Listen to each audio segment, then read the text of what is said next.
இதுதாங்க ஹட்சன் தயிரில் இருக்கிற ஒரு பொருள். இது என்ன பொருள்னு தெரியாது. நேற்று வாங்கின தயிர் பாக்கெட்டில் இதில் இருந்து ஊற்றி தான் வீட்டில் இருக்கிறவங்க சாப்பிட்டாங்க. இன்றைக்கி மீதி இருக்கிற தயிரில் நான் அதை எடுத்து ஊற்றி சாப்பிடலான்னு பார்த்தா அதுக்குள்ளே இப்படி ஒரு பொருள் இருக்குங்க. பாருங்கள், எப்படி ஒரு பொருள்னு பாருங்கள். இது என்ன மாதிரி நீங்கள் நினைப்பீங்க?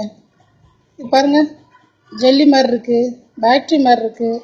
இது பின்பகுதி இது பாக்கெட்டுக்குள்ளே ஊறி போயிருக்கு. இதுவே பாருங்கள், பரட்டி போட்டால் இது என்ன மாதிரி இருக்குது பாருங்கள்.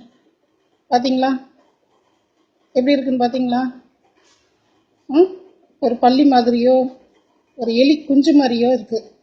இது எப்போ பேக்கிங் பண்ணாங்களோ தெரியல, எத்தனை நாள் ஆச்சோ தெரியல. இது என் வீட்டுக்கு வரும்போது என் வீட்டில் 2 சின்ன பிள்ளைங்க இருக்காங்க. ஏதாவது சாப்பிட்டு நடந்திருந்தா தெய்வாதீனமாக கடவுள் காப்பாற்றிருக்காரு என்னோட பேர பிள்ளைகளை. இதை பாருங்கள், இனிமேல் ஹட்சன் தயிர் வாங்காதீங்க. ஹட்சன் தயிருக்கு எச்சரிக்கை விடுங்க. தயவு செஞ்சு இதை பகிருங்க எல்லாருக்கும்.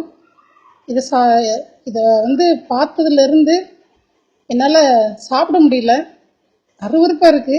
இது என்ன பொருள்னே தெரியல, ரொம்ப வித்தியாசமாக இருக்குது. தொட்டால் நெல்லுன்னு ஒரு தோல் ஊறி போன தொட்டா அது மாதிரி இருக்குது. இதோ தயிர் பாக்கெட் அதுலேருந்து எடுத்ததுங்க. இது எப்படி எனக்கு சொல்கிறதுன்னு தெரியலங்க. அதனால் இதை யாருக்கு முன்னால் எப்படி சொல்கிறதுன்னு தெரியல. அதனால் நான் ஷேர் பண்ணணும்னு நினச்சேன், பண்ணியிருக்கேன் உங்களோட எச்சரிக்கைக்காக. தயவு செஞ்சு தயிர் பாக்கெட்டை பார்த்து வாங்குங்க. இல்லை கடையில் வாங்குறது அங்கனையே வாங்கி ஒரு பாத்திரத்தில் ஊற்றி பார்த்துட்டு வாங்கிட்டு வீட்டுக்கு வாங்க. எச்சரிக்கையாக இருங்க. நன்றிங்க.